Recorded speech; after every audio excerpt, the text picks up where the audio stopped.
Hello, everyone. Well, I need to go and see this woman tomorrow. Can I ask you to pop your microphones on mute, if that's all right, just so we don't get that feedback? That'd be brilliant.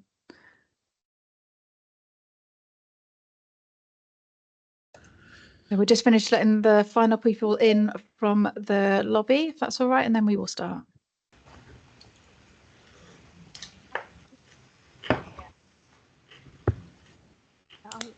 So everyone, if I can ask you just to pop your microphones on mute, that would be really great. My name's Kerry Magnus. I am the Education Development Lead from the BNSSG Primary Care Training Hub.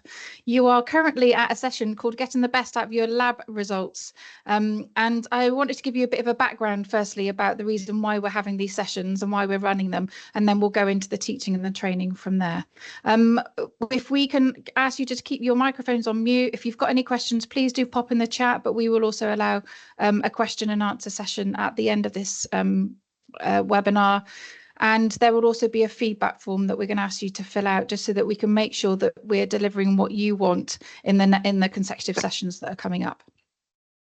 So it was just a bit of a background is that for the last sort of couple of years, there have been some ICE pathology meetings that have been going on with the ICB and the acute trusts and Sirona and all the individuals that are involved that use sort of the ICE platform. And what we were trying to do is to iron out any barriers, challenges, issues that we're having within a general practice setting with the ICE sort of system and see how we can figure that out, but also as a way to work with the acute trust to make things a bit work smarter effectively for you in practice, but also for the patients and the system as a whole. There's a couple of activities that we've been doing. I just wanted to highlight the activities that we've done in the past and the ones that we're currently doing at the moment, just to sort of raise awareness of what's going on. And also to hopefully start trigger a few things that may be issues for you or barriers within your own practice setting that you can then feed back to us, and we can hopefully just try and iron out and support that sort of resolution for you. So I'm just going to share my screen. Hopefully you can all see this. Millie, let me know if you can't.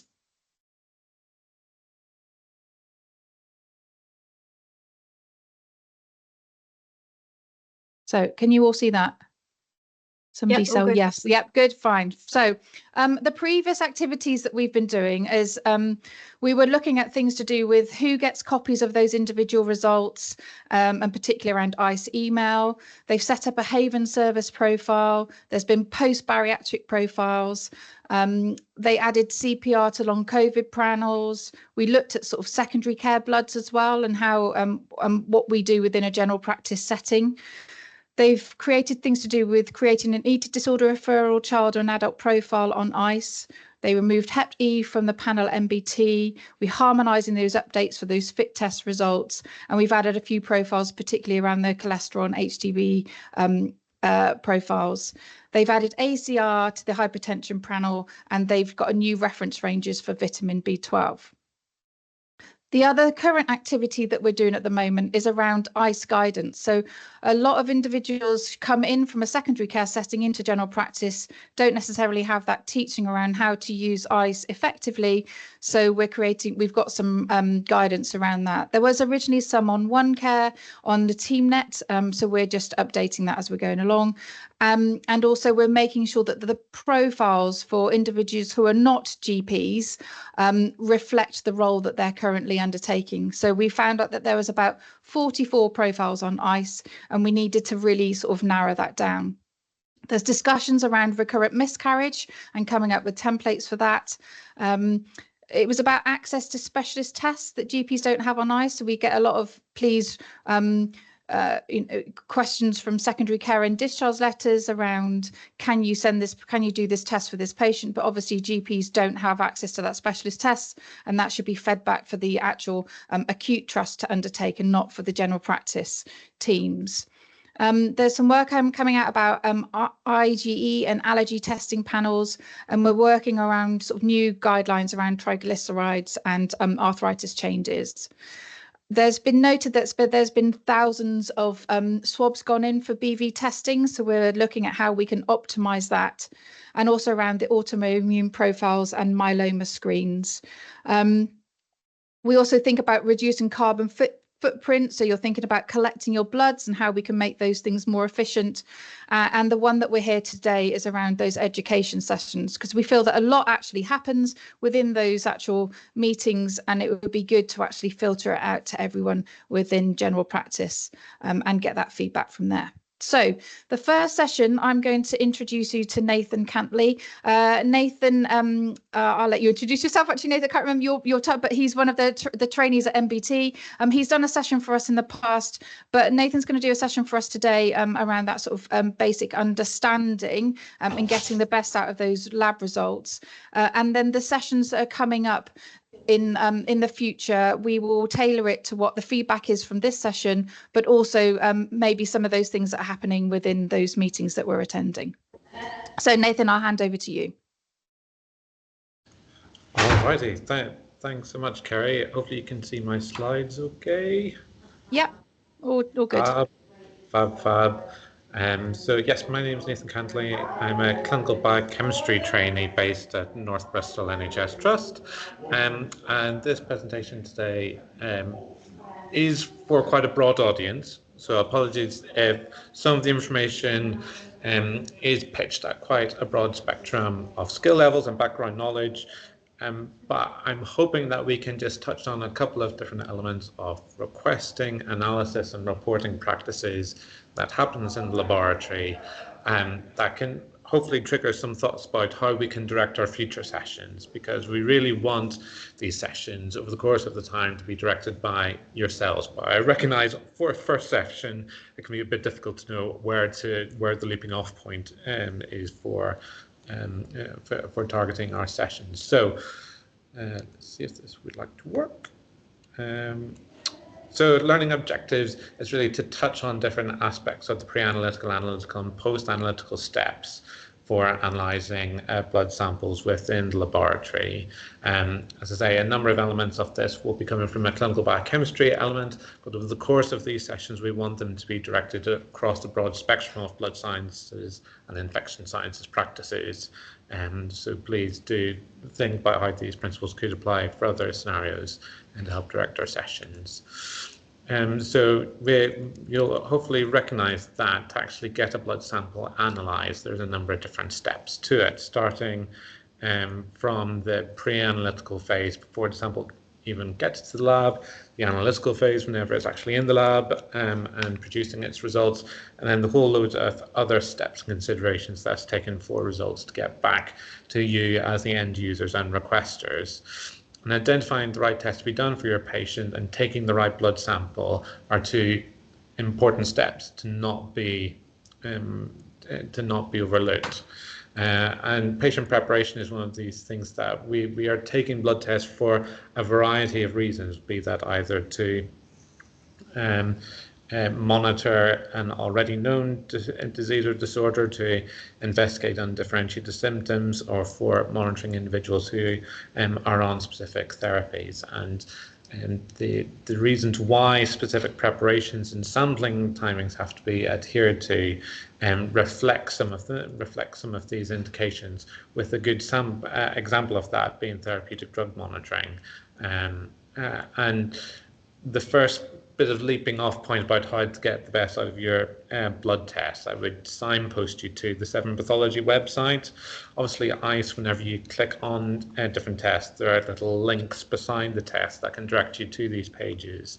But alongside Remedy, I would really signpost you to the Severn Pathology website, because we have a full and complete A to Z of the test repertoire that we offer.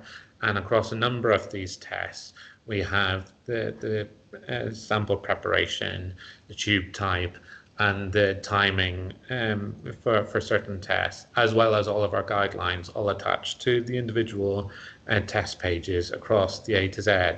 And looking at our kind of site visit numbers, we definitely feel like we need to promote this more widely. And in terms of trying to cut down some of the pre-analytical errors that we see with samples being taken too early or too late, please think about the Severn Pathology website if you have any questions about where certain tests should be taken across the day.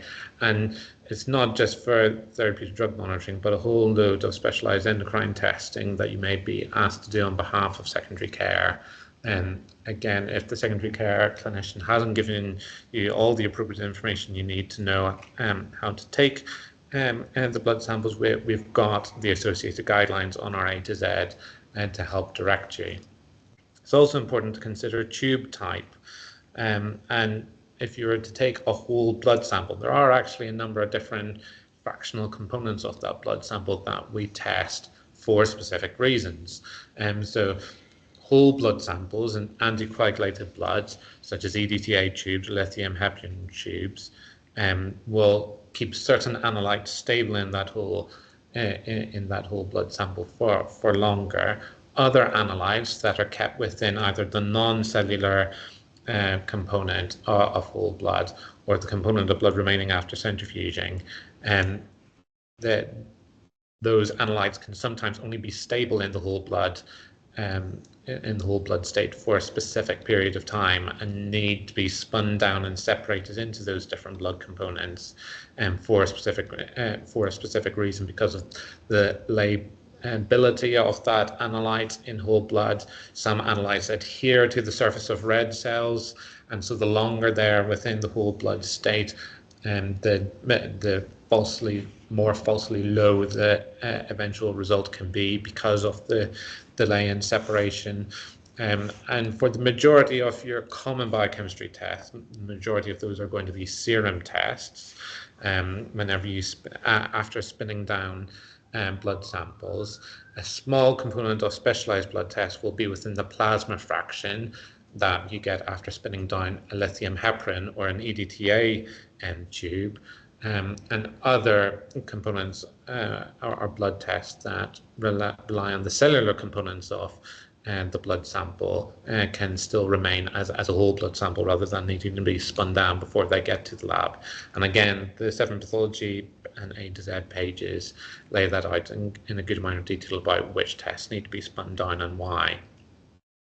The order of draw is also super important and potentially also overlooked at times. But I appreciate across a number of practices in primary care, you already do this absolutely brilliantly in considering this. But whenever we consider reasons why some samples aren't reported, or why some samples there's a delay in reporting, or this comment about sample contamination, it all comes down to the order of draw. And if you take your serum tube after you've taken your EDTA, you can get EDTA cross-contamination into the serum tube, and that is enough to cause your blood sample to become contaminated and for us not to be able to report results. And the classic example of that is in the individual who is difficult to bleed, where potentially you try and take a small amount with you're able to get a full EDTA tube, but not potentially enough for the serum tube, and you mix between the tubes. Doing so will collate out certain electrolytes like your calciums, or because EDTA comes as potassium EDTA, you then get a raging pseudohyperkalemia. Similarly, if you mix sodium citrate samples, your light blue top tubes in BNSSG with any other tube, you can get a falsely elevated sodium. And the impact on all of this is that this adds time within the laboratory end. That means that we have a delay in reporting our results back to you in a timely fashion. And I am sorry if there are occasions where the sample contamination and the time we take to kind of delve into that detail or ask for a repeat sample causes a delay in you being able to make clinical decision, but it's because of potentially this additive being wrong that leads to that situation arising. And the same concept applies to our urine collection test as well.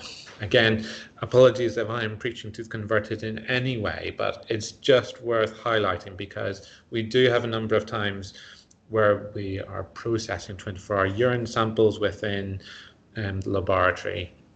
And they've come in plain containers, or they've come in acetic acid containers, whenever they needed to be in hydrochloric acid containers. And the reasons for that comes down to the pH, and the number of analytes will drop in and out of solution depending on the pH of the solution they're in specifically. And there's a big problem for things like calcium and some of the other divalent cations like magnesium. They need to be in very acidic environments to stop them from dropping out of solution, and that is why we as much as possible ask that they are received in the right container at the right time, because that pH, whenever we test it on the receipt to the lab, will have an impact on potentially how much of that analyte has dropped out of solution and causing you a falsely elevated or a false lowering to the 24-hour output of the analyte that we're trying to measure. We realize this is tricky as possible, and I realize that some of the individuals on this call are potentially those advising for collection bottles to be given, and it's actually your care advisors or receptionists who are being asked to actually give the bottle physically to the patient. Also, I'm very aware that secondary care can also make this confusing whenever 24-hour collections are asked for from secondary care, and getting the right bottle the first time can I appreciate it, be very, very difficult. And I am trying to work with the renal team with regards to the Renal Stone Clinic about how to get a more streamlined process for getting the correct urine collection bottle for patients who are getting serial monitoring for renal calculi or for screening for stone formers. So definitely want to try and work through, and if there are any solutions that you think would help, then we'd very much want to work with you on that, because I appreciate that it isn't always difficult. So those are some of the things considered at the requesting end, and there's a couple of elements about requesting on ICE specifically that I'll come to at the very end. And there's also then, as part of that pre-analytical step, the booking in and spinning and the actual transport of the sample to the lab, which I appreciate. Again, it can be a point of contention and a point of problem whenever we're trying to report results accurately back to you. So why does that time between a whole blood sample being taken into a serum tube and the spinning of it down in the lab make a difference? And that comes down to the simple fact that a lot of or not a lot, a number of electrolytes are predominantly intracellular in their concentration or relative proportion to the extracellular concentration. And over time, as cell lysis happens and as the clotting process happens, you can have a leakage of a number of those intracellular electrolytes or components into the extracellular space that then gives a degree of false elevation. And the classic example of this is, of course, potassium. So for a couple of tests, including things like glucose, and it's need to be taken into a fluoride tube, and the reason for that is because of the ongoing glycolytic process that happens in the background within an active blood sample, or when it comes to considering cut-offs of periods of time where a pseudo-hyperkalemia may arise, it is worthwhile bearing that in mind. So big no-nos is samples being taken on a Friday, missing the last transport, and then getting to us on the Monday. We've had a couple of conversations with different practices recently where there's been scenarios where that's happened. And even if it's put into the fridge, if a serum tube is being kept in a fridge unspun, that will cause a massive effect on analytes such as potassium, calcium, albumin, magnesium, phosphate. A lot of your core electrolytes will be very aberrant as a result of being unspun and left in that state for a period of 3 days. And if there's any further conversation that we can have about transport routes or ways to help that, then I think both the laboratory management on my side would be very keen to explore that with you. And at present, it's worthwhile noting that under our current transport contract, we don't have temperature-controlled transport vehicles. As I understand it from laboratory management, that is potentially going to change with the next contract of transport from primary care into the main lab hub at Southmead. But it's worthwhile bearing in mind that in summer and in winter, when we get quite extremes of temperatures, either very, very hot or very, very low, then that can cause an increase or a spike in the rate of hyperkalemia and hypokalemia, respectively, because the extremes of temperature also affects the efflux of those intracellular ions into the blood sample. So when confronted with pseudo hyperkalemias, or for some reason an increased prevalence of borderline or mild hypokalemias, it's worthwhile also considering the time of year, as that unfortunately is the current state of how samples are getting to the lab. But I would hope that with changes in the transport contract that is being secured, that hopefully that impact can be minimized moving forward. And I do also want to just pick up on the case of hyperkalemia, because it is obviously a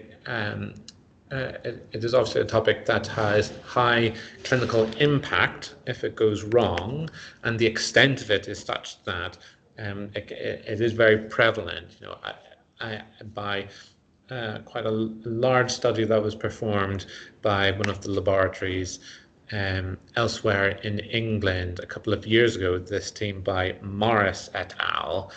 They looked at the prevalence of hyperkalemia within primary care samples, and it was the prevalence of it was actually quite high, and I think at one point up to 50% of potassiums from primary care, 50% of potassiums above 6.0 from primary care over the data period that they reviewed were actually pseudos rather than true hyperkalemias. So a case vignette that I'm sure will be recognizable to a number of you will be an individual who has a very normal renal function, but keeps on getting recurrences of potassium sitting between the 5.5 to 6.0, even the 6.0 to 6.5 range, where the upper limit of normal is 5.3. They're not on any medication that could be causative, but what can we do to stop having to continually rebleed this patient? And one index to look at to help you triage these cases is actually their renal function themselves. The study that I've got on the screen by Morris et al., whenever they reviewed all the potassiums and the renal functions with all those high potassiums over the period of the study, which was a full year of primary care samples, the negative predictive value for an EGFR greater than 90 and a potassium being raised was 81%. So the vast majorities of individuals with a potassium at that range with a normal renal function, the vast majority of those were pseudo hyperkalemias. And that doesn't exclude the possibility that some of those will be true hyperkalemias, but I think can just change our index of suspicion and need to recurrently reinvestigate it if you're presented with someone who's actually very, very well and has very normal renal function. So remember that your causes of pseudo hyperkalemia will be in part that time to separation. If it's been more than 6 hours between the sample being taken and being spun down in the lab, then that will start to give a degree of a pseudo-hyperkalemia. Hemolysis of the sample, which we are quite good at commenting on. I say quite good, we're religious in commenting on hemolysis impacting on potassium results. Looking at the full blood count is your other index to try and pick up on a pseudo-hyperkalemia. So leukocytosis or a thrombocytosis, and the leukocytosis, whilst there is not a hard and fast cutoff at which it is expected, typically once your white cell count is well into the 20s and 30s or above, you can start to see an element of a pseudo-hyperkalemia effect happening. Similarly with thrombocytosis, and your platelet count typically is platelet counts above 1,000, that can start to give a pseudo-hyperkalemia phenomenon happening. And if you are suspecting a pseudo-hyperkalemia, rather than recurrently test the patient with a standard serum tube, your best bet to do that is either pair that next serum tube with a lithium heparin tube, so that's a green top tube within BNSSG, or send just a lithium heparin tube outright for a UNE, and because that lithium heparin tube will be a whole blood sample, it will stay anticoagulated, it should eliminate the pseudo-hyperkalemia effect that arises because of the delay in separation. And if that potassium result is normal, that would help confirm that it's a pseudo-hyperkalemia effect. So it's a clinical question that comes through to the duty biochemist line infrequently, but recurrently over time, about how do we rule out the pseudo-hyperkalemias. And I think the best way is to think about those underlying causes, including checking their renal function, because if the renal function is normal, it's very likely to be a pseudo, considering a lithium heparin tube rather than a serum tube, and the next time you want to check a UNE. But I say all of this with the caveat of not trying to lower your suspicions too much, because true hyperkalemia is a clinically urgent medical emergency. So in those where the renal function is abnormal, particularly where you're getting into CKD 3, 4 or worse, those mild to moderate hyperkalemias are potentially more likely to be true hyperkalemias, and there are both primary care guidelines available on Remedy about some things that can be done to look at it. But really, if they have quite significant CKD, the renal team will be one of your port of calls for a longer term management of what is probably going to be a more chronic mild to moderate hyperkalemia. So sample analysis then, getting onto the analytical side, you might see comments from time to time on blood tests being like hemolysis, icterus, lipemia. Why aren't we getting results back from our blood samples with these comments attached? And hemolysis, icterus, and lipemia are 3 states to a blood sample that we can quantify whenever they come in. So hemolysis is the degree that the red blood cells have lysed and that hemoglobin is giving an increased reddish tinge to the blood sample. Icterus, so increasing concentrations of bilirubin, will give that yellowish change to the serum, and lipemia is where you have frank chylomicronemia, which is measured as a very high triglyceride level that then creates turbidity, or a whole load of large floaty molecules that block the light path, because a lot of our chemistry tests within the lab work based on colorimetry. So if you have changes in your blood sample because of this reddish or yellowish, or that turbidity from the chylomicrons, that will affect what the measured result actually comes out with. And if that's significant enough, then we knock out a certain test, because it will be giving an incorrect measured result compared with what the true result is if that hemolysis and icterus was removed. We are within the lab trying to develop strategies to minimize the impact of hemolysis and icterus. and lipemia by introducing ways that we can treat blood samples to remove that interference, but that's not always possible. So ways that you can reduce that. So in mild to moderate hypertriglyceridemia, minimizing lipemia can be helped, maybe not solved, but helped by taking a fasting sample in the early morning. For hemolysis, if someone suffers from hemolysis on their samples, or they have a hematological disorder, or if you have very, very mild hypercalcemia, where the adjusted calcium is between 2.60 and 2.65. Part of that could be down to it not being taken on an uncuffed sample. Again, a practice that I know a lot of phlebotomists now know, and I'm really grateful to primary care for having disseminated these messages over time to solve it. So again, apologies if any of what I'm saying is already preaching to the converted. So lipemia in itself can have an effect on a number of analytes, and we will comment on our samples whenever lipemia is present to a significant enough degree that it could be interfering with the result. Interference more generally within blood samples is something that we deal with routinely within the lab, and some of these interference arise from the pathological state of the patient in front of you, or potentially sometimes the medications that they're taking. Classic example being paracetamol overdose. Both paracetamol and the metabolites that the body produces to process that paracetamol can interfere with creatinine measurements. Again, we try and comment on it when that happens.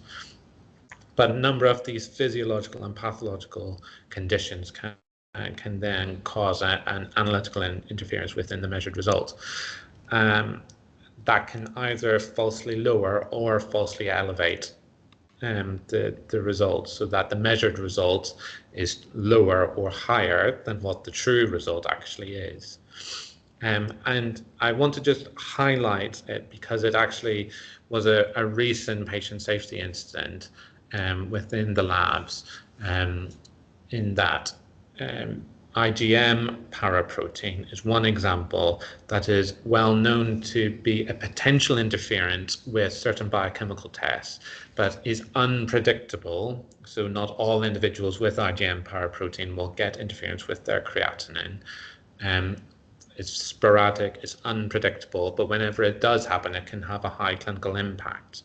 And there are a number of papers that talk about this interference. The reason why I'm highlighting it now is that we had a recent patient incident where an IgM paraprotein was unknowingly causing a false elevation to the measure of creatinine results, giving rise to what appeared to be a decline in renal function and resulted in a significant amount of investigation. But actually, whenever we eventually got to the crux of it, it was actually down to an analytical interference in the creatinine result from the IgM paraprotein. And I raise this not because I need everyone to now go in and check their patients that have IgM paraprotein, but because that is a process that I've completed within the lab to risk stratify that, but just so that people are aware in the future, if you have patients who have known IgM paraproteins and there is a change in their renal function that is otherwise unexplained, to raise it with us prior to potentially the patient undergoing a series of investigations. And again, if you're suspecting interference, because thyroid function test is another very common example of where potentially the blood test results on the screen just don't really match up with how you're titrating that individual's thyroxine. And again, a conversation with us can help just tease out how likely or unlikely it is that there is a problem with the numbers being produced by the analyzer. That needs further investigation before any further clinical management decisions are made. Those were just a couple of brief points about sample analysis. The post-analytical component of reporting blood samples, again, there are a number of reasons why there may be a delay in the results being released to you or being communicated to you. It may be down to analyzer problems, down to further investigation need to be done on the sample because a very high result needs to be repeated to get an accurate result. Where you get very, very high results, we do need to undertake in the lab a process to try and get you an accurate measured result. So rather than just reporting greater than and a number, we report an actual accurate number to you. And this comes down to the fact that laboratory tests, whenever they're processed within the lab, have a fixed range by which the relationship between the response on the analyzer and the actual concentration is linear. Results that are super, super, super high are outside of that linear range and need a dilution step to be able to get an accurate result on it. So that's one reason why such a result can sometimes be delayed in getting back to you. Another thing to just speak to you about is normal ranges. Our normal ranges is a point of is a hugely important component to being able to tell whether or not the patient in front of you has a normal or abnormal result. It's fundamental to how we use our blood tests. But normal ranges aren't set in stone. They're very, very movable feasts, and how they're defined changes from test to test. And the purest definition of a normal range is the 95%, middle 95% of a population of results that have been taken from individuals without disease. But the reality is that that 95% normal range will incorporate a small number of individuals who do actually have the pathological state of the analyte that you're testing. Similarly, some individuals who don't have any pathological state will have a measured result that is outside of that normal range, either above or below, because we're capturing the middle 95%. So if you're seeing 5 or 6 days that are outside the range and picking up a trend, then sometimes that can hint to us that something has changed within our population. That means we need to change our reference range. But equally, if you're struggling to understand why someone has an abnormal blood test result and doesn't have any of the clinical features of the pathological state associated with that test, it may be the case that they're in the top 2.5 or bottom 2.5% of the normal population. And whilst that result is outside of the normal range, they are someone who sits within the without disease distribution. And really helpful example, and what we've actually done quite a lot of work on over the last 12 to 18 months are our thyroid function test results.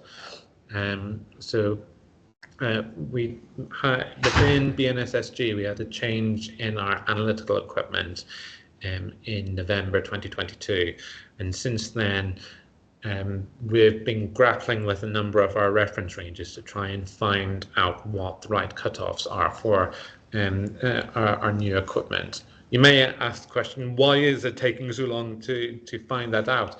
And that is because there is quite a divergence, or depending on which bit of the country you take your normal population from, you can get quite different normal ranges coming out of it. In the case of the example on the screen, you've got a TSH that's just very slightly above the top end of the reference range, and their free T4 is plumb in the free T4 normal range. Does this person have pathology? Do they not have pathology?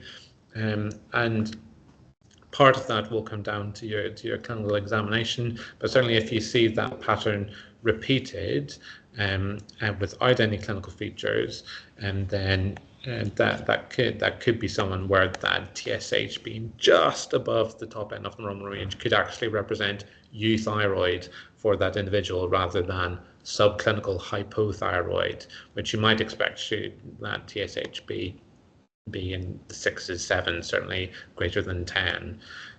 Just to flag up that we made a change in our free T4 reference range recently. So up until the last 6 weeks, we were reporting a free T4 reference range locally of 7 to 14. That's been changed now, so the normal range for free T4 in BNSSG is 8 to 16, and that slight increase in the top end of the free T4 reference range, I hope might actually help with your clinical interpretation of a number of TFTs, which we're aware of that have sometimes shown this pattern of a high TSH and a high free T4, and it just not really matching with the patient in front of you or someone that you've already spent a lot of time titrating their thyroxine and just can't seem to get their TFTs normal for some reason. Another good example of this that we get clinical questions on commonly is 9am cortisol. Cortisol is a test that has a significant diurnal variation to it. You expect your results to be highest in the early morning, lowest in the late afternoon, early evening. So we advise taking 9am cortisols in the 8 to 10 a.m. range. And the cutoff that we use for normality, or to be more precise, that we say that the risk of adrenal insufficiency is very, very low as a cutoff of greater than 300. And so seeing a number of results of 270, 280, which I realize is a scenario that happens quite commonly whenever you're screening for 9am cortisol. The diagnosis of adrenal insufficiency isn't excluded, but it's still likely to be very unlikely, if that makes sense. And whether you need to further investigate it slightly comes down to the clinical symptoms of the patient in front of you. If you've done a 9am cortisol as a general tired all the time screen, but it's not really matching with any other symptoms of postural hypertension or hypoglycemia, then an isolated tired all the time and a result of 280 for a 9am cortisol, very unlikely to be adrenal insufficiency. Saying that, the further you get away from that 300 cutoff, the more likely it is that you need to use a rule-out test to make sure that they aren't within the disease category. So I would probably say, 250 to 300. If they don't have a very strong clinical presentation, then it's very unlikely that they have adrenal insufficiency. Less than 250, I would say you're more likely to need short synactin test and to rule it out. But again, it's using that blood test result in combination with the clinical presentation that makes the difference. The other reality that is very, very difficult, I think, on both sides of the equation, both for your good selves in primary care as well as ourselves on the laboratory side, is that our national guidelines from NICE, from a variety of different sources, both nationally and internationally even, do not take into account the differences between different analytical platforms. The reality is that measuring a B12 here is not the same as measuring a B12 in London. You will get different results because of the differing analyzers. And this has been brought into sharp focus, and I realize and recognize is quite a significant clinical burden on primary care is grappling B12 deficiency. We've just had an update to the B12 guidelines published by NICE in March this year that gives this quoting of absolute cutoffs for defining deficiency indeterminate, deficiency unlikely.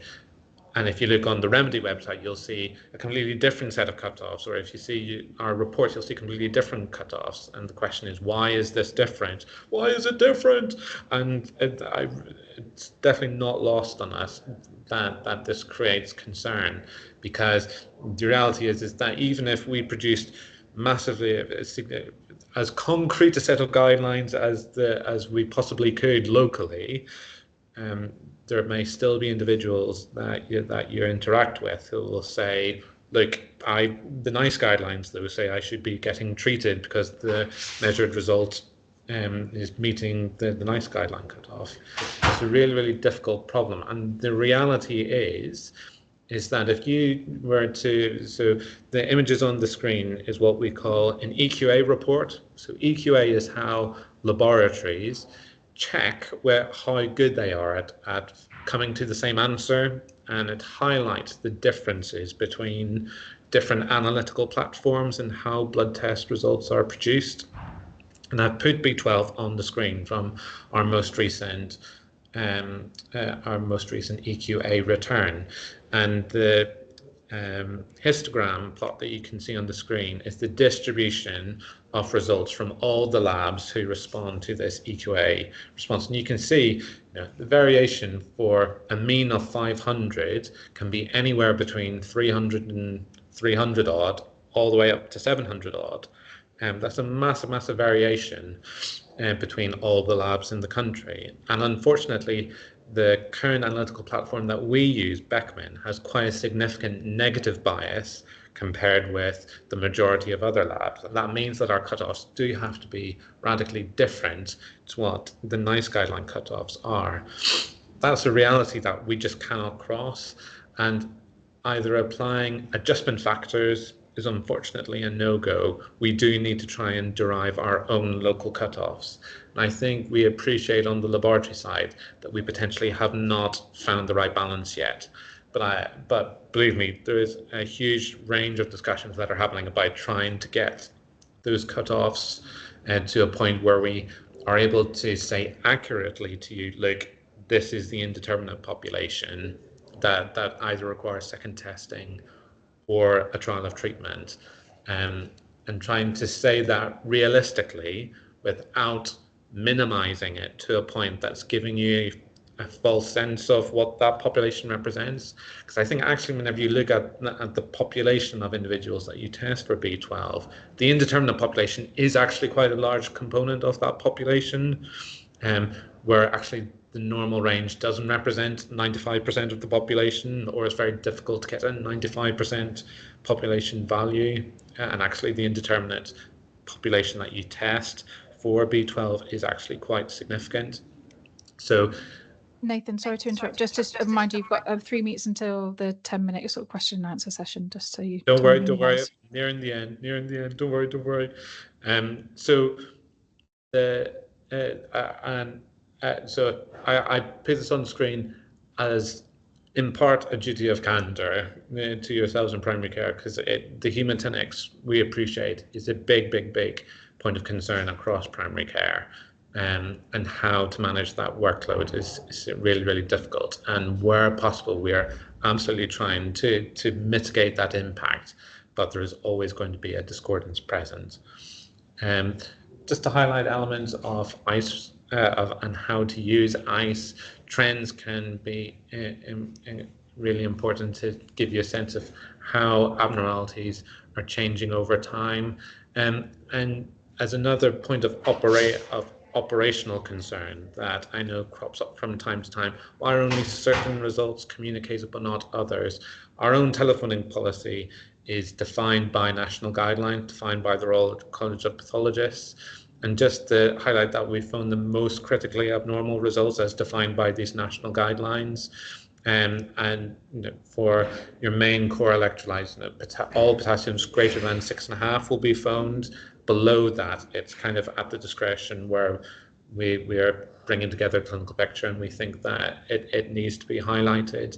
So if there's ever any occasion where you're considering, but why wasn't this blood test phoned to me, given that it's abnormal, the degree of abnormality plays a factor into our telephoning policy. And again, that is something where we want to continue a dialogue with you, that actually, if this doesn't cut the mustard and being able to allow you to prioritize things clinically, then we want to work with you.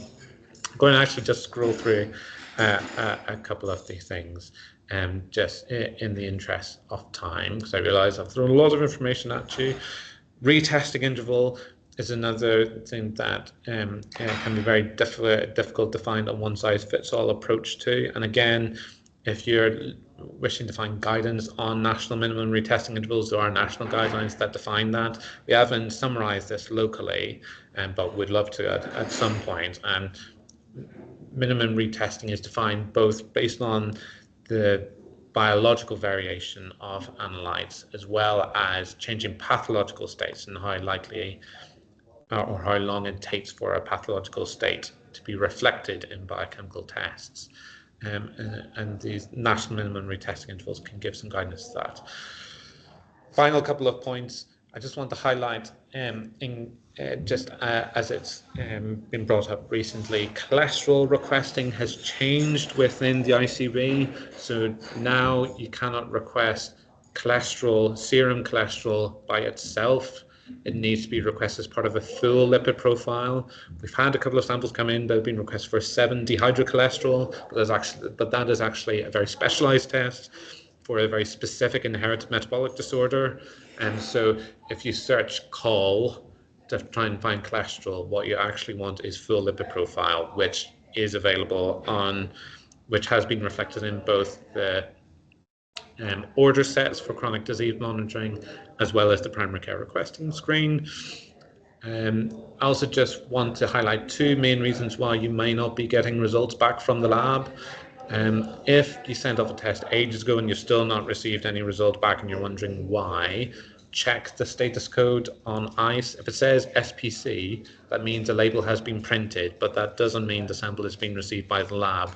The SPC, standing for specimen collected, is a bit of a misnomer. There's an unfortunate thing inherent to ICE rather than something that I can change, but check to say if it actually says REC, because that means it has been received by the lab. Final 2 points is if you're requesting by paper form, if you can use NL or NJ codes attached to your practice, that is going to make it much easier for us to match it up correctly whenever your samples get to the lab. And if you are requesting on ICE, just check your requesting location. Oh, that was a lot of information to convey. Apologies that it might seem a bit rushed, but I hope that this has maybe given an introduction to elements of how samples are requested, tested, and reported by the lab that we can use to create a dialogue between us to make things better. And those are my contact details on the screen, should I be able to help. Thanks. Nathan, thank you so much. Just to know, I've put in the chat function a couple of the links whilst you were talking, but also there was some recent information that went out in the OneCare bulletin about the new MBT pathology courier service, which changes from the 1st of July, and there is a form that they're asking practices to complete and return back to the blood sciences, noting that the benefit is there is a new temperature control, transportation of samples and real-time tracking of consignments included in the new service, so which is really good. So that sort of if people could send that form back, that would be great. It says by the 31st of May 24, but I'm sure if you haven't returned it, please do. That would be really helpful. And I suppose the other thing from my perspective is we're trying to collate generic practice email addresses, because what we're finding is that the reason why there is halted with questions, or if there is a blood sample that hasn't been that has been hemolyzed, or if there's problems and there's delays, then that's because the practices don't, the ICE system itself doesn't necessarily have that generic practice email address. They may have individual ones, but we're keen to remove that sort of reliance on one person for it to go back to, and hopefully just have some practices that are going on within the practice itself. So sort of ensuring that if a question or query comes into that generic practice email address, that it's passed on to the most appropriate individual within that practice, to mitigate if anybody's on annual leave or if anybody's left the surgery, because that's what the issues that we've been having. So please do let me know. I do have a sort of a list, and I'm just trying to increase it. So yeah, that would be really helpful. I think the final thing for us is, firstly, is there any questions that anybody has that that we can help filter? Please do raise your hand now. I'll give you a couple of minutes to raise. I'll keep talking if anybody's wanting anyone. Just so we've, for the next sessions, we've been asked around things to do with management of anemia, allergy testing, recurrent miscarriage, swab testing, interpretation of different results, fit testing. So we are more than happy to put on these sort of scenarios and situations and topics, but we really want it led by general practice to ensure that we are asking for what we want. So please do fill out the feedback form that we'll get Millie to send out, and you may even pop it on the chat function, because that's really helpful to help us direct the next sort of session. Note there are some further sessions coming up, and I'll ask Millie to put the dates in the chat as well, and we'll go on a similar format of some education. Probably we're going to we might try and fit it a couple of topics into each of the sessions, and then also have an area for updates, so we can update you from the meetings that we've been having with regards to ICE and pathology requesting and testing. So we have 5 minutes. If anybody has anything to ask, please do. Other than that, we will allow you to head back to work. Thanks so much for joining us today. We really, really appreciate it. Hopefully you've got a lot out of this first sort of session, and please do complete the feedback and let us know if there's anything else that we can do to sort of support. We do, just so of note, we do link with sort of the Centre for Academic Primary Care as well. So we've been linking with all of the teams that we need to make sure that we're delivering what you want and everyone's being involved. But if you feel that we should be including anybody else within the sessions, again, feed that back. It would be really useful for us to make sure that we're hitting the right spot. So thank you so much, everyone. Please do head back to your to work if you are at work, and thanks for your time. We really appreciate it. Bye, everyone. Thanks for your time. Thanks for your time. Thank you.